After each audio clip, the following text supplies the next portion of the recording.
A few months ago, something happened that completely shifted how I think about the spiritual world and the concepts of good and evil. My name is Kate Cardy, and I'm 36 years old.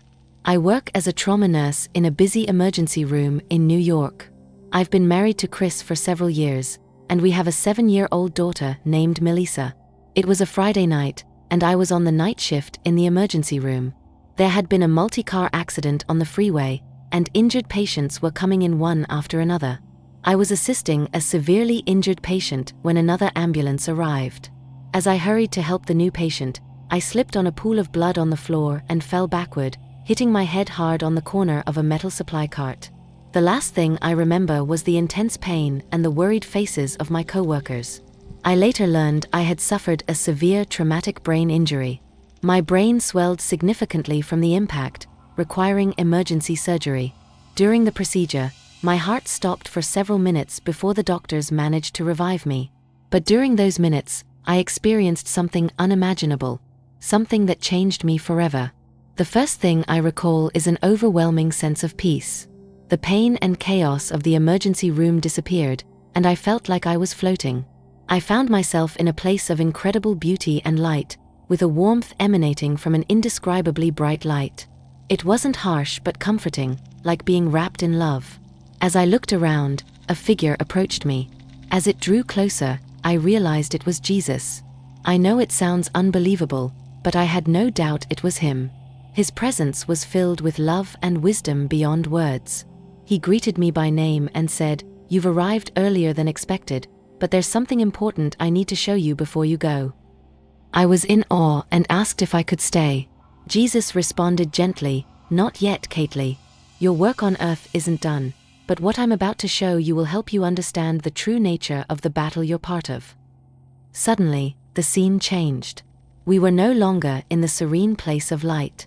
Instead, we were in a realm I can only describe as heaven, but it was beyond anything I had ever imagined, radiant, vibrant, and filled with music that was like pure joy turned into sound. Jesus pointed out a particularly magnificent angel, whose light shone brighter than the others. Its voice led a heavenly choir in perfect harmony. Jesus said, "This is Lucifer as he once was. Watch carefully because few have ever seen what I'm about to show you." Lucifer was breathtakingly beautiful, adorned in what looked like precious gems, emeralds, rubies, and diamonds, that reflected dazzling patterns of light. His enormous wings shimmered with every color imaginable. But it wasn't just his appearance. He radiated charisma that drew everyone to him. His voice was so powerful that it seemed to shake the very fabric of heaven. Jesus explained that Lucifer had been the highest of all angels, the guardian of God's throne, and the leader of angelic worship.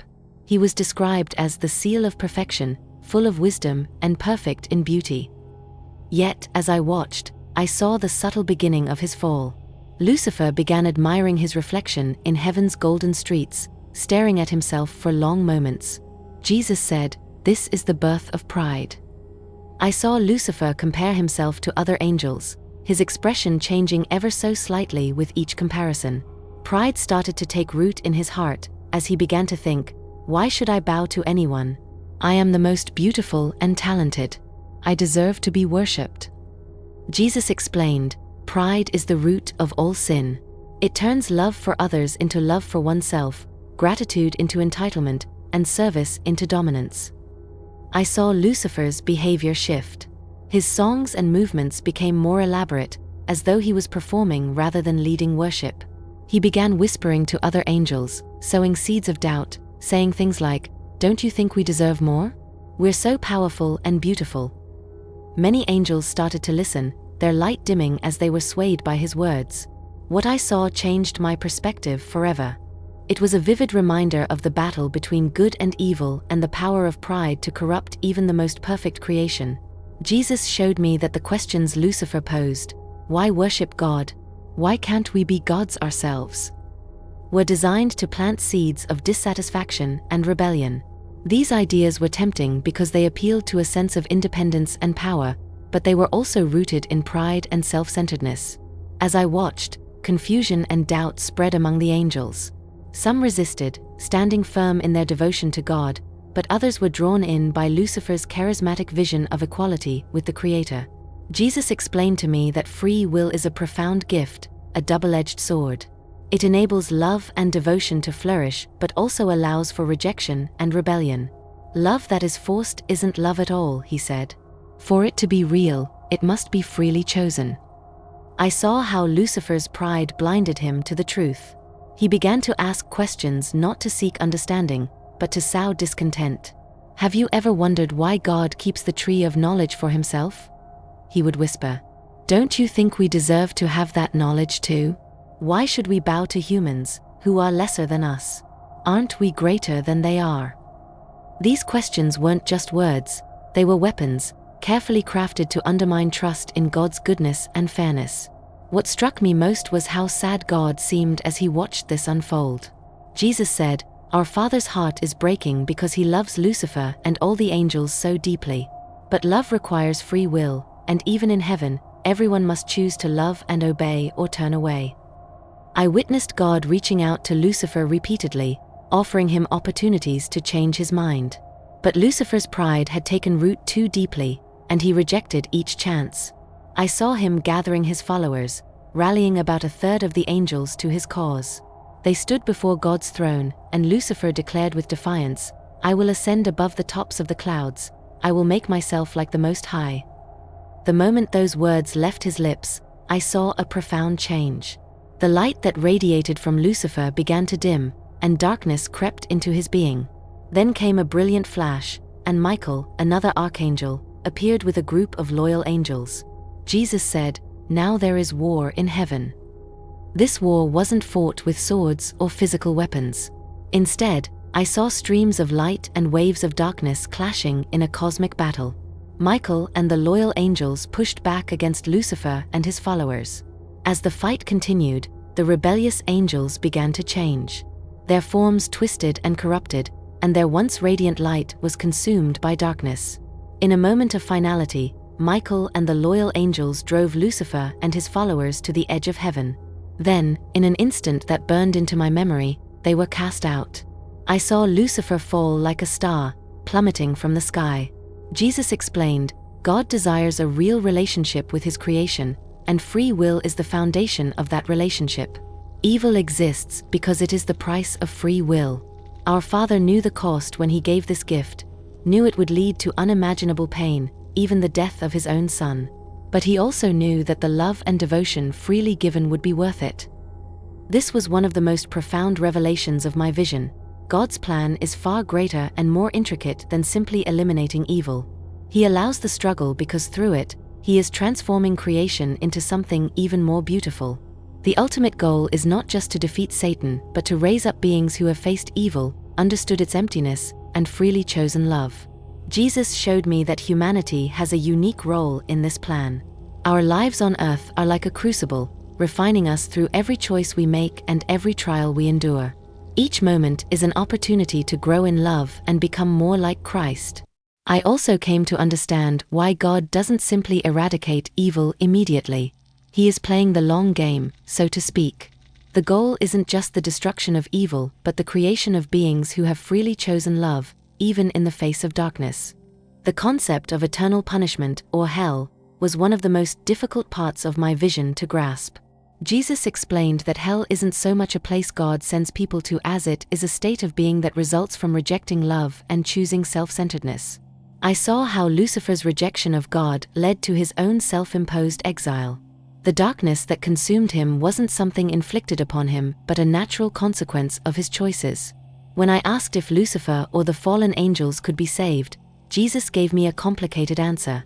He said the offer of salvation is always open because God's love never ends.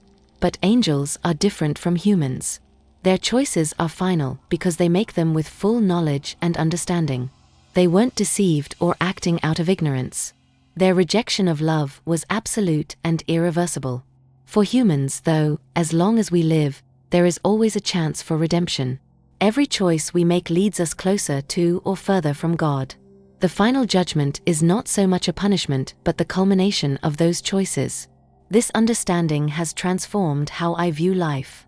I now see humility and love as the antidotes to pride, which was Lucifer's downfall and remains his most powerful weapon against us. Jesus taught me that true humility is not thinking less of ourselves but recognizing our dependence on God and our connection with others. Love, on the other hand, takes us out of ourselves and draws us closer to God and each other. Even small acts of kindness and compassion have the power to weaken darkness and strengthen the light in our lives. As my time with Jesus ended, he placed his hand on my forehead.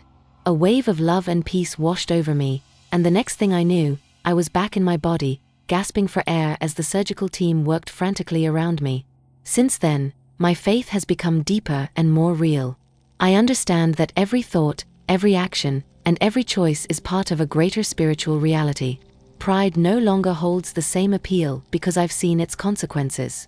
Instead, I strive to strengthen connections of love, with God and with others, through prayer, kindness, and humility.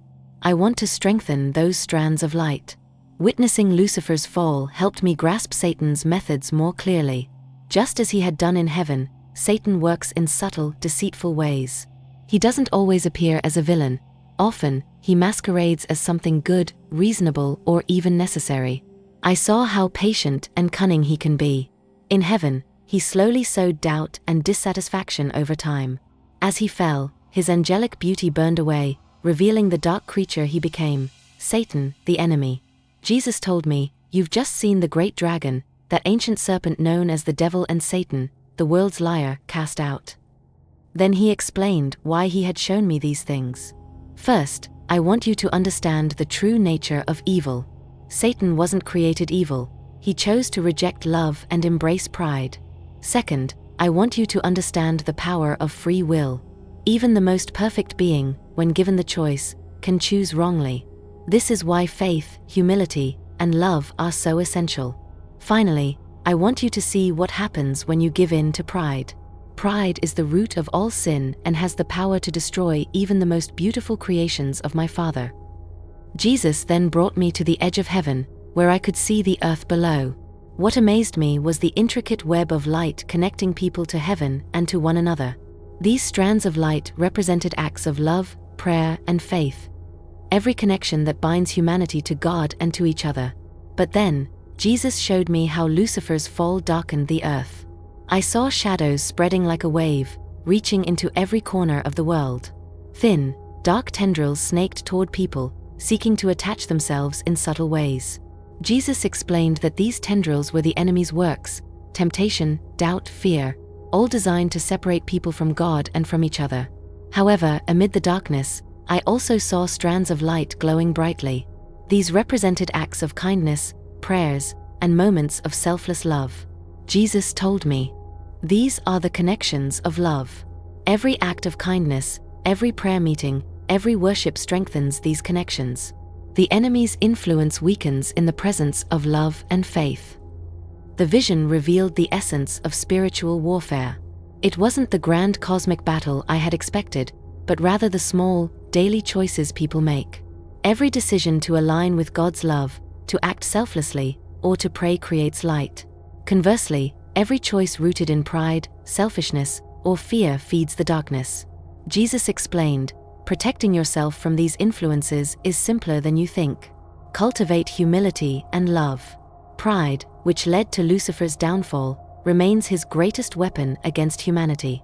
When you embrace humility, recognizing your dependence on God and your connection with others, you close the door to many of Satan's tactics. Acts of love, no matter how small, fortify your bond with God and with one another. These acts create strands of light that darkness cannot penetrate. Prayer, Jesus emphasized, is also a powerful defense. It's not just about asking for things, it's about aligning your will with God's and deepening your relationship with Him. Prayer strengthens your spirit and the connections of light. I then observed the faithful angels who remained loyal to God. Their example was deeply inspiring. What struck me most was their unwavering focus on God. While Lucifer and his followers became consumed with self-interest, these angels stayed true to their purpose. They found joy in serving God and each other, their humility shining brightly. Jesus explained, "These angels understand that their gifts come from God and are not things to boast about." When Lucifer tempted them with promises of power or knowledge, they responded with gratitude for what they already had. This gratitude and humility protected them from falling into pride. The loyal angels also had a profound understanding of love. They delighted in serving, not in seeking attention or status. This selfless love made them impervious to Lucifer's manipulations. I saw glimpses of how they interact with our world, as messengers and protectors, often in ways we cannot see. They actively strengthen the strands of light connecting people to God and to each other. What amazed me most was how much they loved humanity. Though far stronger and wiser than us, they didn't look down on people. Instead, they seemed to take joy in every small step of spiritual growth, patiently guiding and encouraging without ever interfering with free will. But the vision also revealed the devastating ripples of Lucifer's rebellion. Jesus showed me how his fall brought death and decay into creation, replacing the life and growth that once existed. It broke my heart to see how deeply this rebellion had scarred the universe, yet Jesus reassured me that God's plan was not defeated. "This isn't the end," he said. "Through every struggle, every act of faith, and every choice for love, creation is being renewed. The light will ultimately prevail." When sin entered the world, everything was affected: nature, animals, and even the balance of life itself. This is why natural disasters occur and why animals harm one another. Yet, even in this brokenness, I saw hope. Jesus showed me that creation itself longs for redemption. He revealed how acts of love and obedience to God don't just push back the darkness in people's hearts, they also affect the world around us. The smallest acts of love ripple outward, bringing healing and restoration. Jesus also explained how Satan operates. "Satan is not God's opposite," he said. "He is a created being, limited in power. He can tempt and deceive, but he cannot force anyone to sin. People always have a choice." This was one of the most important lessons I learned. Satan's power lies in deception, not domination. Jesus showed me how Satan and his fallen angels, now demons, twist the truth. They make evil appear good and goodness seem undesirable or foolish. They use lies, pride, anger, and fear to drive wedges between people and God, and between each other. I saw moments in human history where pride, greed, and the hunger for power led to great suffering and tragedy. But I also saw acts of love, sacrifice, and faith pushing back against this darkness, proving that light can overcome even the deepest shadows. "The battle you saw in heaven continues on earth," Jesus told me. "But it's not fought with swords or armies. It takes place in the hearts and minds of every person."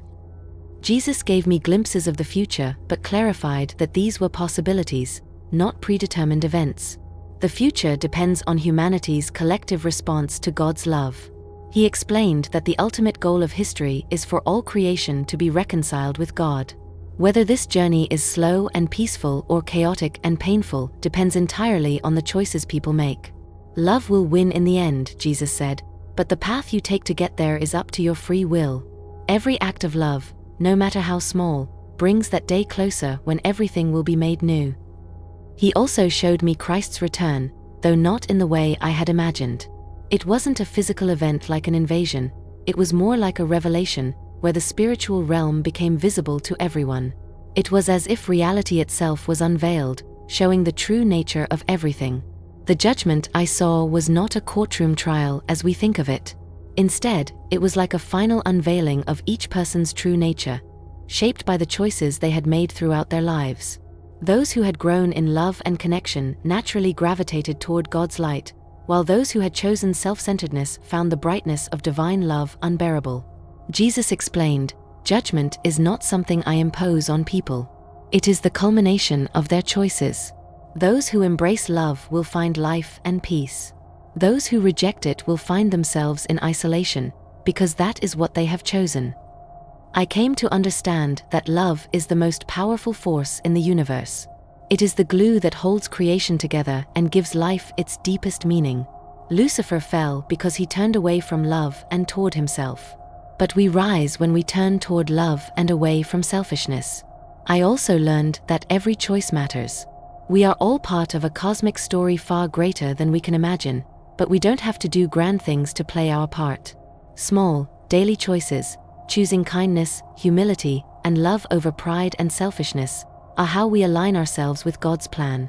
Finally, Jesus reassured me that no matter how dark things seem, love will triumph in the end. Not through force or coercion, but through the free choices of those who understand love's supreme value. We are all invited to be part of that victory, weaving strands of light into the fabric of creation with every act of love, faith, and humility. This vision has forever changed how I see the world. I now understand that even the smallest actions can have eternal significance. Love is the answer, not just in grand gestures, but in the quiet, consistent choices we make every day.